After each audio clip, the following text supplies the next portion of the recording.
I'm so excited for the guest that I have in the grind seat today. As you can see, I have an individual that really knows about the grind. I know it sounds like I say that every time in every episode, but I really bring guests on here that really know the grind.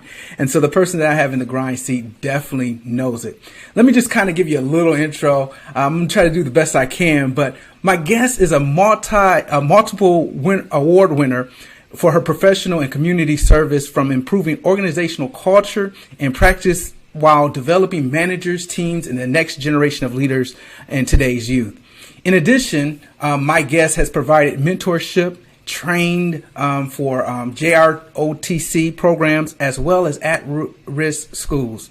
Her service focuses on mindset, which began in 2003, where she joined the United States Air Force. Wow. She has proudly served our country during peace times and global conflict. She has won the Non-Commissioned Officer of the Year award in 2019 as leadership skills, process improvements, and program development expertise stood out within her organization. As a migrant from West Africa, she is an organizational development leadership consultant, a trainer, executive coach, a professional speaker. This award-winning executive trainer aims to train and develop leaders and teams to improve performance, resiliency, workplace culture, emotional intelligence, and diverse talent. She is also, I should say, a certified coach and speaker by the #1 motivational speaker in the world, our very own Dr. Eric Thomas. And most importantly, she's a mother, she's a sister, she's a daughter. So without further ado, let me introduce to my Behind the Grind family, my guest, Aisha Thomas. Welcome to Behind the Grind. How are you? So good. Thank you for having me. Such an honor to be here. Thank you. Thank you.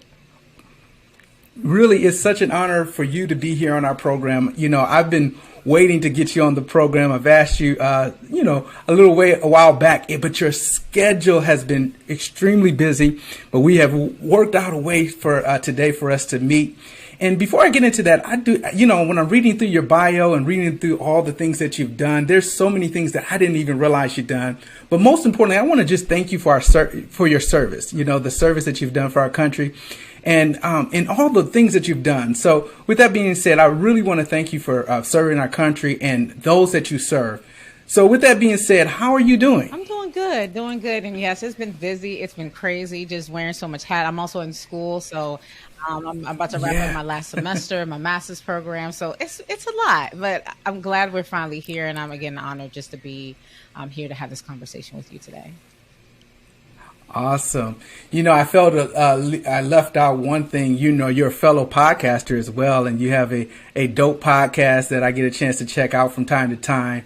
If I'm not mistaken, it's called the Leader Set Trend podcast. Is that what it's called? Set Trends. And again, the goal is to be that leader that does set trends, does things differently, but it's all within the scope of pushing that organization, leaders, team members towards things that are going to benefit that space and that environment. So yes, Leader Set Trends podcast. Yeah. So check it out.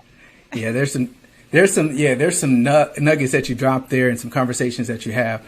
So any of my listeners, if you just love leadership and want to grow in that space, this is definitely a podcast that you want to listen to. Now, let's talk about your weekend. Past weekend, you got a chance to speak on, I should say, on the stage, the virtual stage, all of that, because we're doing all kinds of things these days, virtually and in person. But you got a chance to speak on one of the stage for the #1 motivational speaker, as we mentioned, the Game Changers. Can you tell us a little bit about that and what your role was and what you spoke about this past weekend? Yeah, within the Game Changers program, it's really a program, although it says speaker development, it really is helping coaches, trainers, hosts, those that want to use communication as a means to connect with an audience. You have individuals who want to share a story. You have individuals who have some type of expertise, and their goal is to support that audience, whoever it is, from youth all the way to, again, organizations, adults, trauma survivors, just a multitude of audiences and populations, to, again, transform them. So as a coach within the program, we really help them, navigate how to do the business of speaking, help them Right. really work on effective communication skills, how to package a story, how to effective deliver a message, just the art of utilizing communication and building that business, to really get in front of that audience. So this weekend, I was able to speak on the topic of the brand beyond the stage, because again, a lot of people are like, I want to be on stage. But for me, there's so many different Right. pockets of individuals, how you show up as again, using, I don't want to say as a speaker, but using communication. So you have those that are, Right. hey, I want to be on the stage, I'm in that motivational sector. But you have individuals who are trainers. I fit more in that trainer category. I teach. I like to be in groups. I like to be in spaces where, like, I have a adjunct professor role that I'll be doing later on in the year. So I like to be in that teacher trainer role. I just love being in those spaces where I can transform a group, an organization, a team.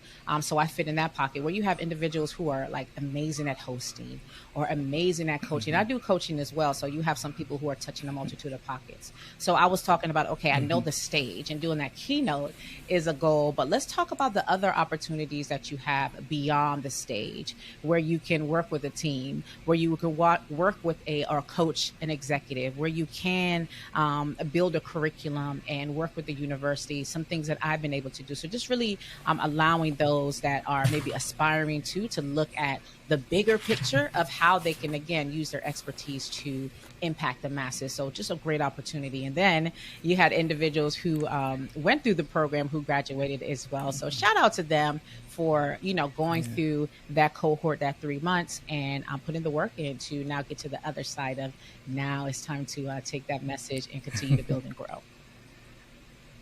It's a fascinating program. I had an opportunity. Actually, that's how we actually met, through that program. And it's a fascinating program. You're right. When you start a program like that, you may just think, oh, it's only the stage. But there's so many facets of speaking and in different spaces. Like you said, some people aren't just keynote speakers. Some people do multiple things. Maybe they're just selling their business, is able to get on stage and talk about their products, their services. It's so many things that you learn. And again, you're learning from some of the best in the game when it comes to speaking, and you're one of those coaches, and I'm so proud of you. You're actually one of the ones that when individuals come through, you're actually giving them critiques, you're giving them feedback, and some things, that some secrets that we talk about, we put them through the reps, right? And you put them through the reps, and you get a chance to coach them through their process. But at the end, many of them probably always come back and thank you for how you've helped them polish their speech, polish what they're trying to say, try to articulate what they're trying to say, to really communicate the message that they want their audience to receive. And so shout outs to what you guys are doing there. You guys are definitely just continually to level up in that space. And you're one of those individuals that's helping to level up that program. So shout outs to you about that. But before you're into speaking, but let's go back a little bit, right? I mentioned earlier in your bio that you're a migrant from West Africa. How did you get from being a migrant from West Africa to the place you are today, and the place where you're in leadership and you're speaking? How did that happen? Yeah, it's so interesting because I like to tell people all the time, like, leadership wasn't something I aspired to do.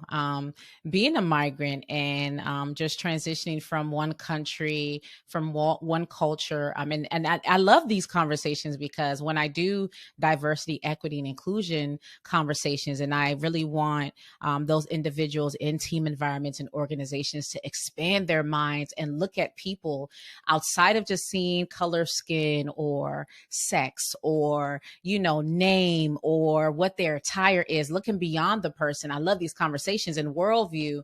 I share my story, and I talk about my military experience, and I talk about my migrant experience and travel experience, and how that has allowed me to see the world differently. And now it allows me to look and see people differently because their stories give me a peek into who they truly are versus the external.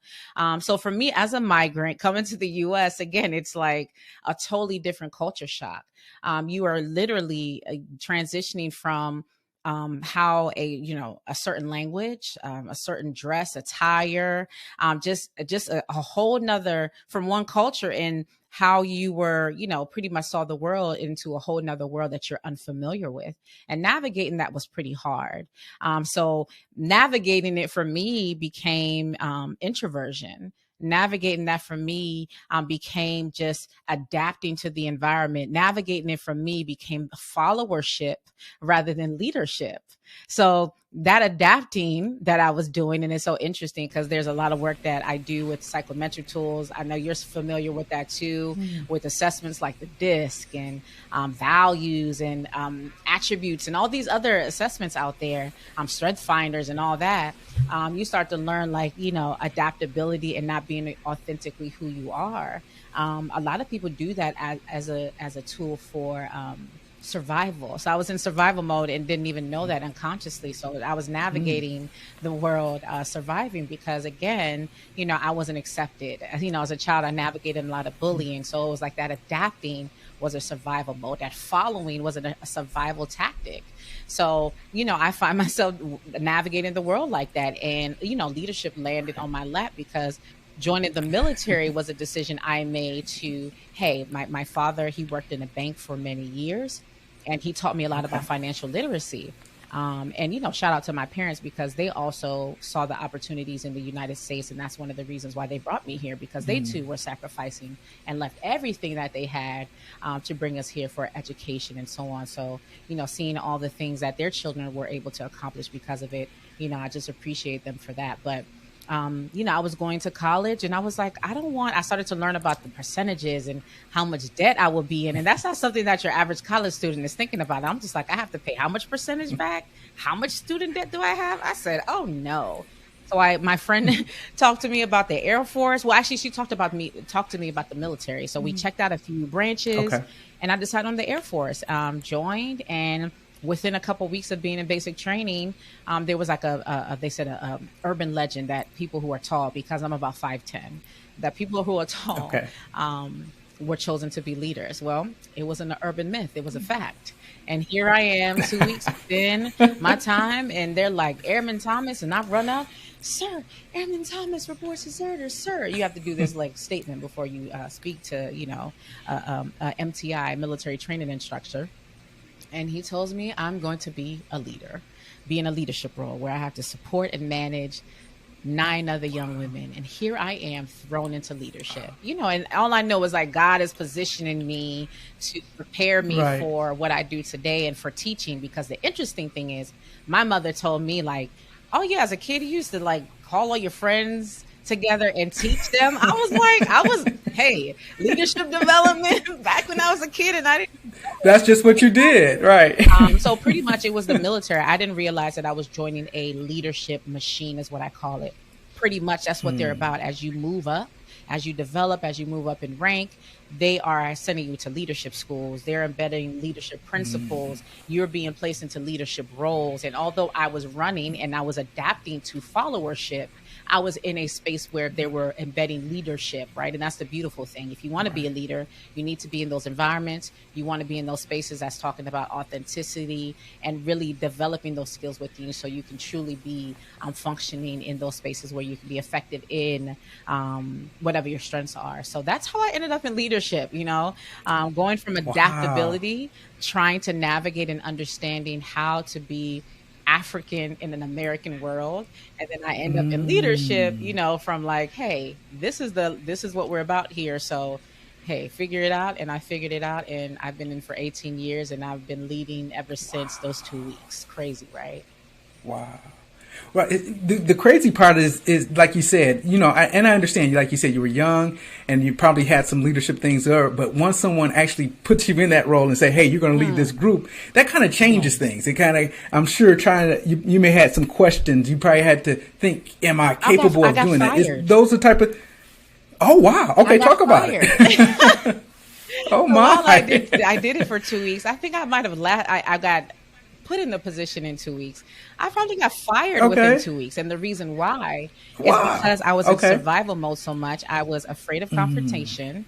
I wasn't Okay. developing their skills. So we would have like inspections, and we had like wall lockers where we had to like have our beds a certain way. We had to have our clothes a certain way. So instead of teaching my other team members who were also the individuals I was supporting how to do it or fix this, I was doing it for them. I would get up early, or they would go and they were doing other tasks. I was fixing it for them. And after a while, going through the hustle and bustle of basic training, I got tired.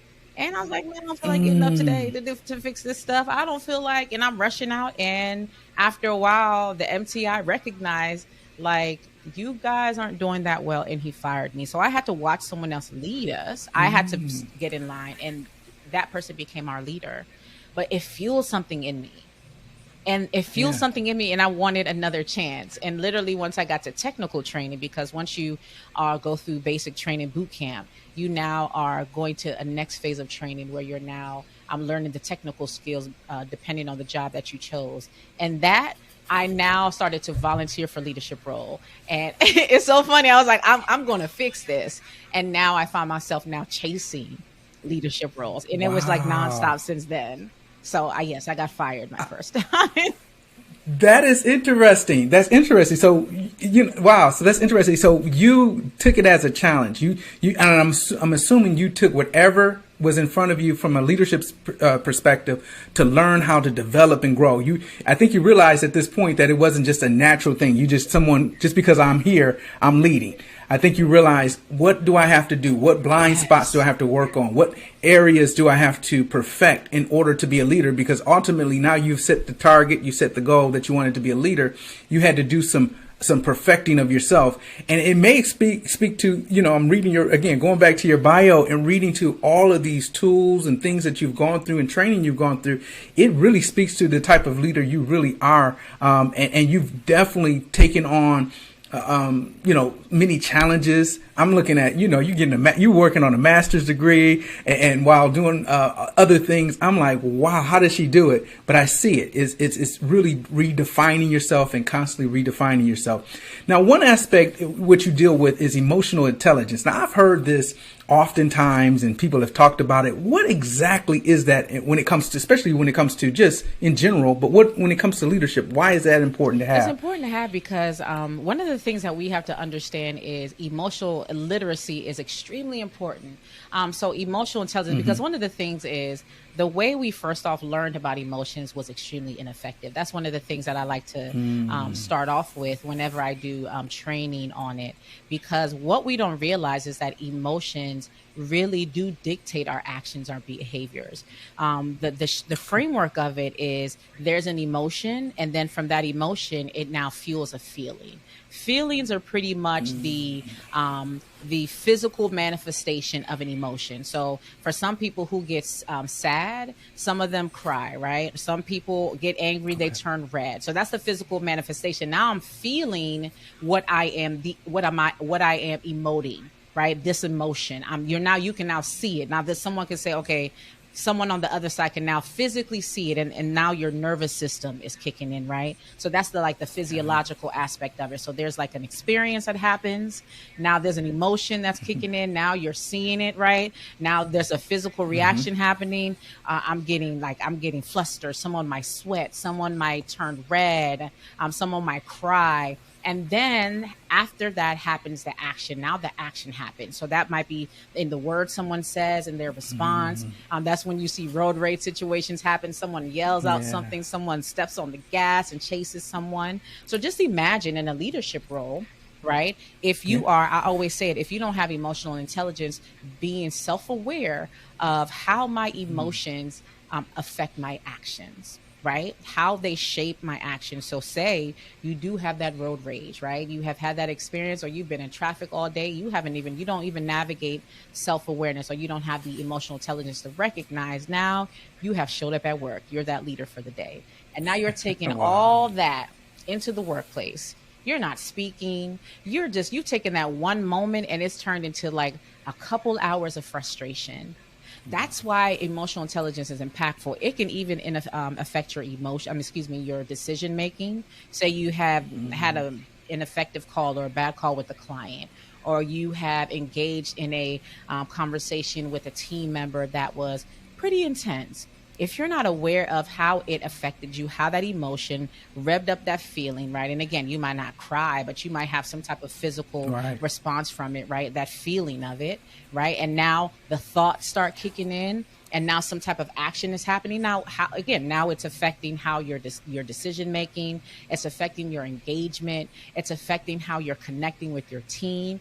And again, in a workplace, everyone is emoting, everyone is feeling emotions, Yeah. everyone is Yeah. feeling them, everyone is thinking, everybody is acting. All this is happening all in a team environment, and now it's affecting productivity. Now it's affecting how you're Yeah. interacting with each other, your clients, your customers, and so on.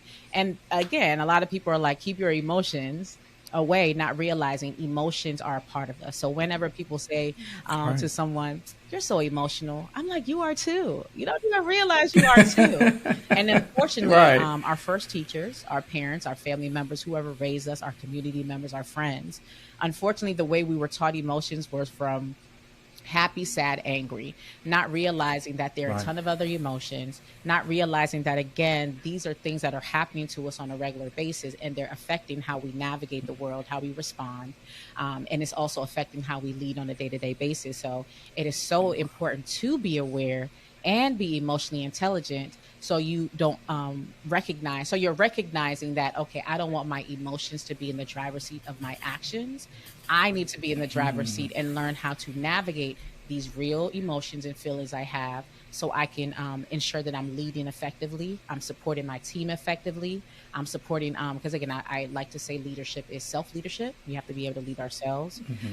It's leading Right. because you've chosen a role to lead, right? Because there's a, hey, role based leadership, because we're all leaders, right? Because leadership is influence. And then there's the other part of leadership where we're leaders at the home, in the household, right? Because Right. maybe you have a spouse, children, or maybe you're just in that role of brother, sister, whatever, right, within that household, and you're leading in the home. So I always look at it from those different frameworks. So that's why emotional intelligence is important. Recognizing it for self, and then recognizing from the aspect of others. So now you can influence and shift the room when you notice other people actions are affected due to Mm. emotion. So that's the power of a leader, being emotionally intelligent for both sides. I like that. So let's talk about that. I mean, we're in a whirlwind right now, and probably over the last few years, and we're going to dig into that a little bit. But let's talk about that. I've heard managers should be just a certain way. Do you think in this climate, in this day and time, emotional intelligence or being able to read the room, I don't know if that's the proper term, or being fluid and all that good stuff, should leaders be flexible in this day and time, or should they have their certain way? How should a leader role today? Yeah. So there was a survey posted or revealed, or excuse me, distributed via LinkedIn, and there are a bunch of surveys that are always done, but they talked about employee well-being. I mean, it really Okay. revealed the major concerns of team members, and as leaders, we need to be aware of it, because again, we're considering the big picture. How is productivity? How is productivity affecting the bottom line? Because essentially, if it's about producing Right. results, whatever that goal is, we want to make sure those that are supporting the mission and vision, where are they, right? And what is the root cause of the issue? What are their concerns? How can we support them so we can essentially, support their needs, so it can also support the big picture of productivity, team cohesion, whatever that is. And what it revealed is that, again, you have a lot of team members that are navigating burnout. There's also a season Yeah. of what they call the Great Resignation. A lot of people following Right. COVID decided to walk away. Wait, is that a Yeah, real it is. thing? Is that really a It is real a thing? real Okay. thing. Studies have Okay. shown there have been a lot of people who have walked away from their roles. And it's because, and Okay. of course, there are certain industries that have been hit more than others. So let's be clear of that. It has been like more of those service industries, hospitality industries. However, the pocket of industries for, again, you might have corporate industries, they have taken a hit as well. And the Right. reason why is that COVID really made, there were so many people in a function of autopilot, meaning get up, do this, do this, do this. Had their Yes. routine. Yeah. And COVID's made us pause and stop being in that space of at home with family, helping the kids do homework. It just made us pause. Like, people were around Right. family more than things they never were doing before. Things were revealed to them that they never recognized, that man, I didn't know that I was quote unquote neglecting my family. I didn't know that I was Right. neglecting myself. I didn't know that I was such a workaholic. I didn't know that you needed this from me. I didn't know that I needed this for myself. I didn't know that, you know what, maybe I don't like doing this. So now, when the workplaces started to open up and people had these revelations, they made these commitments to themselves, their spouses, when they may be separated from maybe personal relationships or habits and so on. And now they're going back into the workplace and now they have to get back into these routines again. They were like, I don't like this. I don't like that I don't have this balance. I made this promise to myself. I made this promise to my family. I made this promise to my children. I made this promise to me. I made this promise, and now this is going to get in the way. I'd rather be in a place that I can maintain a level of balance, or like Coach Kendall says, a rhythm, right? I want to be in a Yeah. place where I Yeah. can maintain a balance, or I want to be able to make my own rules. So I'm going to pursue entrepreneurship, or I'm just going to retire early. So that's why you're seeing more individuals resign. You even saw an uptick because there was a women in workplace survey that was done. You saw more of an uptick in women leaving corporate, which also affected women in Wow. leadership roles, which was actually going up. Okay. Because again, now you were considering places that were closed, or being, mom and supporting them in school. They're like, you know what, I kind of like this, and there were a lot of shifts that happened too, in the household. So there were so many revelations that happened Yeah. that going back to the workplace, they're like, hey, I'd rather work at an organization that is supportive for working virtually or having some type of hybrid schedule. Yeah. I'd rather work with a place that allows. So that's really what it was. A lot of individuals has had these revelations and recognize, I want to make a shift. I want to make a change. And as Wow. leaders, we do need to recognize and be more aware of the needs of our Right. team members. And that it was so beautiful. I had got so many more calls from companies and organizations looking for either DE&I training or emotional intelligence, stress management, and so on, because they recognized that they needed to embed that, because a lot of individuals were stressed out, navigating anxiety because they were fearful Yeah. of getting COVID while at work. They weren't clear of the direct. It's a Yeah, it was real a real thing. thing. Yeah. So they started to implement more of those well-being related programming, support tools, bringing in those trainers to really help their team members navigate that. So I think that's why adaptability is one of the key components of leadership. We need to have it regardless, because we Yeah. never know what could happen to shake up everything within our companies, Right. from recessions to a pandemic. So yes, that is a key component within leadership. I mean, this is a real topic here, and I mean, this is something that we're still going through, right? We're not even out of it. But so with that question, I'm going to kind of forge your thinking a little bit. And since I got you here and you got this expertise, what do you see with this change and this disruption? And as you described it, the Great Recession. So people are rethinking things. Employees are renegotiating the terms of their contracts per se, right? They're trying to figure out, hey, how much more can I get, or how much time can I have at home? Everything is shifting right now. And you've mentioned it earlier about the remote work. Some people are wanting to really just say, hey, I like this working remote. How do I make this a real thing? With that being said, what do you see the future of work? How do you see work going in the future?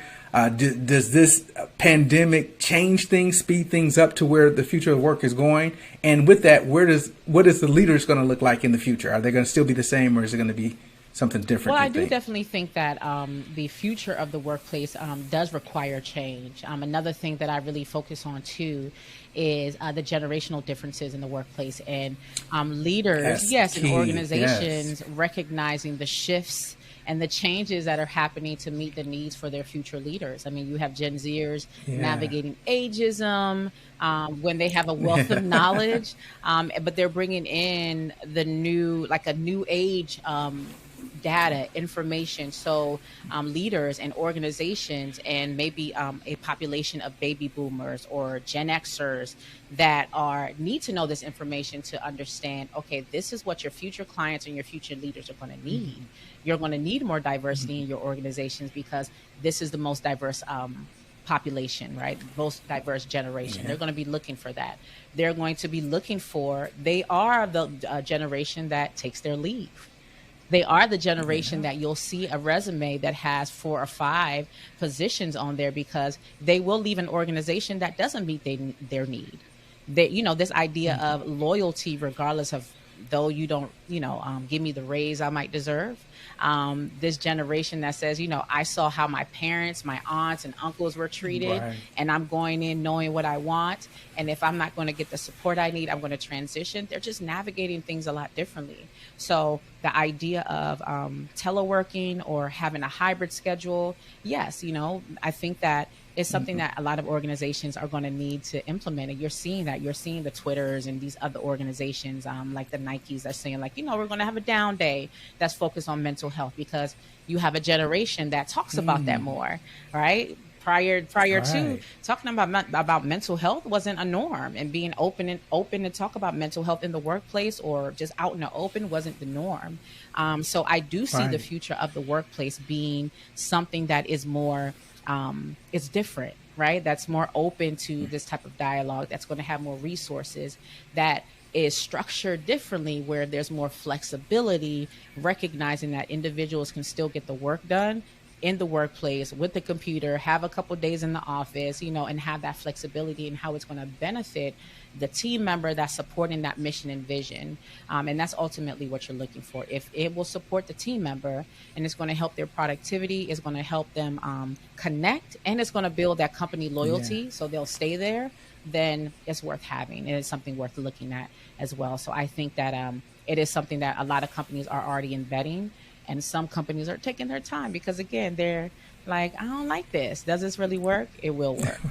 It just takes some like understanding, and just try it. Just try it and just test it out and Right. see. It's all in the data. The data will show you if it works. The data will show you who it doesn't work with. And those are the individuals you'll say, you know what? You need to come back into the office. I've done it. I've done it. Come on Come on back. back in. Listen, I love what you brought. There's so many generations all working at once, and I get fascinated every time someone talks about that, because there's so, I hate to label different groups, but there are differences in these groups, and what they want, and what they need, and they've been impacted by different eras of things that have happened. Obviously this COVID that is taking place is going to impact another generation. It's going to impact a younger generation coming up because of this impact. So I love what you're doing. So with that being said, as we're dealing with young leaders, right? I'm sure you probably talk to a lot of young leaders. What are the things that you're saying? Someone who's emerging leader, they're not exactly, maybe they don't have that title yet. Maybe they're a frontline leader, middle management leader. They haven't got up to that corporate space that they're looking for. What are some things that you're talking to them and coaching them through to get up to that place of leadership? Just remain being authentically who they are, right? Because on the other side, I am doing the work to be that bridge builder. Because again, it's easy to go into a system and conform and think that you have to change who you are. So I do let them Right. know, yes, you are going into an entity, a structure that does a thing a certain way. And so telling, everyone, hey, you want to research and understand the culture and the company that you're going into. I tell anyone that goes into a position, okay, have you researched? Have you learned about them? What are your wants and needs? Because the reality is, a lot of us do go into a lot of roles and positions like pick me versus I choose you. Okay. Right. Again, a lot of us That's go well into said. roles and Right. positions. And again, they're great opportunities, but a lot of us go into positions Right. and roles like pick me versus I choose you. And sometimes we're not asking the Right. questions that we should ask to find out, is this culture and climate really going to fit my needs? Is it going to fit my needs? So based off of the cult, like really research, find out, right? There's so many great sites like Glassdoor. There's LinkedIn where you can reach out to people and really learn about the industry and the places that you want to go to. And the more you start to understand and learn about these industries, corporate entities and spaces, the more that you'll start to say, you know what, okay, this might not fit my needs. Or again, we're going to all go through those experiences where we might end up in a company that we might not enjoy as much. But I also let them know, always look at these experiences as what lesson am I learning? Again, that's a cliche, but it's reality. They're going to be. Oh, yeah. I did a pre-recorded episode that I'll be posting in a couple weeks, and we talked about adversity for leaders and how it's good. Because adversity does help us grow. Adversity makes us learn. It makes us work on our conflict resolution skills. It allows us to Yeah. be aware of our blind spots. And then it really makes us reflect and identify what areas we need to grow in, and also have that good conversation with someone else that we might see a blind spot in, to let them know, okay, this is things that you need to Yeah. grow in. So there might be some situations when that emerging leader, or that, I call them the generation of the future, that they end up in. But Yeah. what lesson can you learn? How can you apply that lesson for the next opportunity that you have, so you can continue to grow and develop? And even at your interview, you can use that as an example. What was a time that you experienced adversity, and what did you learn from that? Well, when I was at this last company, da da da da da da da, Yeah. right? So again, always looking for the growth opportunity, even if it's not the best situation. What have you learned, That's and then good. progressing from there. So again, start looking at opportunities prior to, and really seeing if there's a fit, and then looking for the lessons in those experiences, so you can take it on to the next opportunity. Oh, I love how you said that. Definitely, obviously we do need to be not a perfect fit, but a better fit for the organizations that we go to. But I love what you said about, using adversity, and I'm not trying to diss a younger generation, but, this generation is the younger generation. They strive for perfection. They strive to get it right. They want to get it right the first time. And sometimes they may avoid the conflict. They may avoid the challenge. They may avoid the hard work is necessary in order to be, to do the thing right. And so what you're saying, hey, learn from that. Whatever experience that you have, learn from that so you can develop and grow, and it will build you along the way. Would you say, speaking still to those young leaders, it's probably a different day and time, but should they be taking roles or taking on roles for the money, or should they be taking on roles specifically for what that role can do for them? How are you coaching young leaders when presented with opportunities in front of them? Definitely for the opportunities. I'll if before they get into the corporate spaces, I'm like, what can you do even now within the community, within the spaces you have now, that can develop within those skills? But yeah, there are going to be seasons Yeah. or opportunities that might not necessarily have a financial return, but there is still a return on the investment. There might be a volunteer or some type of like cohort you can join, something you can join, that will give you, maybe the return on the investment is relationships. Again, maybe it's knowledge, maybe it's experience. And recognize that's going to make you stand out. So just recognizing that, community service, it might expose you to other cultures, people with different background that you need to get around in. So when you end up in a space where you're around a diverse group of individuals, you're not like, oh my goodness, this is the first time I'm around a lot of diverse people, because again, DE&I Right. is something that's important. But again, the beautiful thing is, this is a generation that has been around diversity. But They yeah, have. just so really looking Yeah. at opportunities more from, okay, the ROI isn't always financial. It is also Okay. relational. It also might be, again, educational. It might be these other pockets that I can learn from. And then also recognizing there will be times and seasons where it's like, show me the money, like, because you put in the work. Right. Yeah, because you put in the work, Right. you have the Right. expertise, and you, again, Right. I choose you. I know what I've done. I know my experience. I know what I have done to support myself and develop and be prepared for this. So having those moments where it's like, okay, yeah, no, I deserve this. I have done the work for this. So yes, being able to balance the two. But yes, there are going to be seasons where it's more service based in a sense, but you are getting a lot Right. back from it. So we have to remember that mindset as well. Even for us leaders that are at higher tiers, there are going to be some volunteer or opportunities where we're not getting financially, but we're getting rich in other ways. Right. Right. I love it, Aisha. This is, you can definitely tell in this conversation, you are definitely out to see people win. You're looking to develop people, in the space that you're in. You're really looking for organizations to win, right? You're providing tools, resources, giving them the tips that they need to really take it to the next level and really grow in the space that they're in. So with that being said, we're going to get out of here shortly, but how can people, follow you? I mentioned the podcast, but what are other ways that people can connect to you, follow the information you've got going on? how can people connect with so you? of course, visit my website, aishathomas.org, AISHATHOMAS.org. All my social media links are there: LinkedIn, Twitter, Facebook, Instagram, even YouTube. I have a YouTube series. I'm doing a new one actually. It's called Normalizing Emotions Daily. So this is a series that I'm going to be posting videos to really start to normalize. And so I'm educating people on emotional literacy, explaining to them what emotions are, and introducing them to different emotions, right? Ones that are outside of the three: happy, sad, and angry.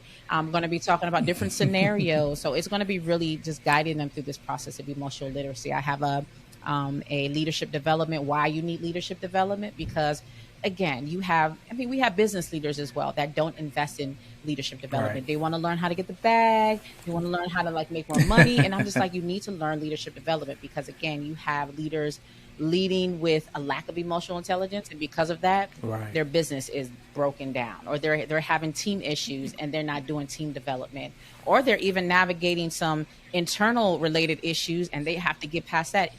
Work on your leadership development. Where's your line item for that?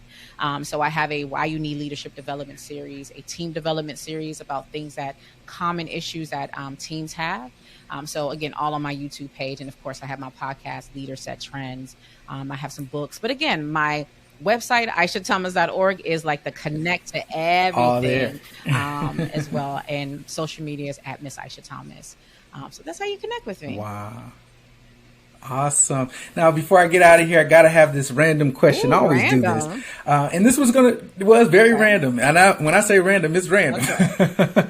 So, I realized at one point you were into a little boxing, right? So you got to tell me, you got to tell our audience, who inspires you in boxing?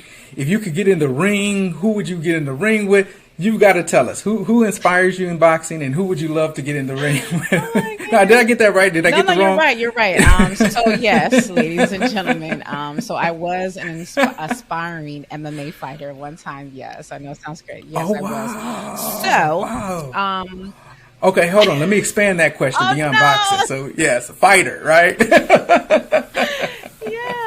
So interesting thing is, remember back pay-per-view, $50. So again, migrant. But again, one of the things that my parents always got, or my family purchased, were the Mike Tyson fights. Those were fights they always purchased with Mike Tyson. Okay. And I was fascinated. I found myself as a little girl fascinated by Mike Tyson. I thought it was fascinating what he did. And I found myself wanting to do boxing. I was like, I want to be like Mike, but not Michael Jordan, but Mike Tyson. Right, yeah, Mike Tyson. As I started to, grow up, I also found myself really gravitating towards martial arts. I just liked martial arts movies and so on. Jackie Chan movies, when they came on, I would watch them. So it was like a merge of those two.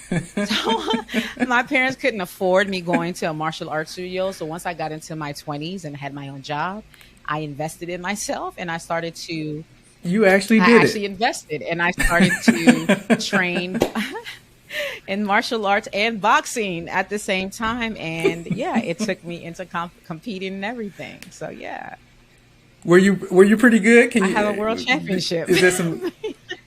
Okay, all right. That is so awesome. I won a world championship for the United States overseas. Wow, wow.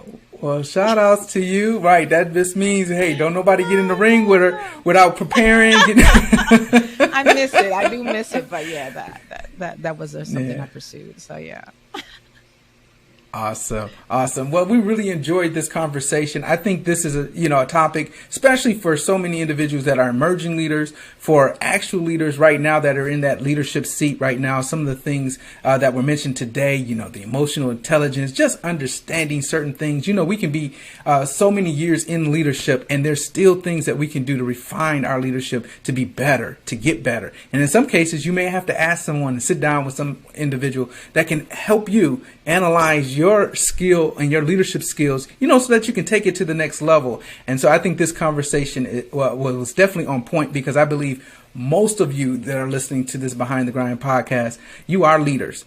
And so what better way to talk about the things that really will make you better and stand out if you want to be the best leader in your field, in your profession, in your occupation, whatever that may be.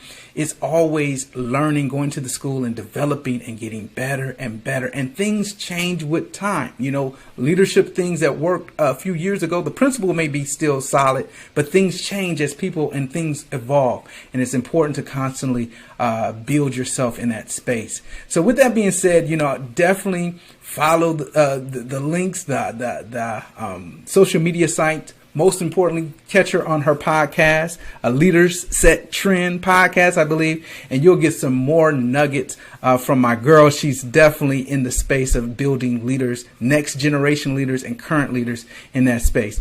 So with that being said, we hope you enjoyed our conversation today. If you found something that was beneficial, please share this episode. And also, if you love, this is your first time listening to Behind the Grind, please subscribe, like us, follow us, and get that notification for the next episode that we'll have coming out. So with that being said, until the next time, this is Sherrod, and this is Behind the Grind.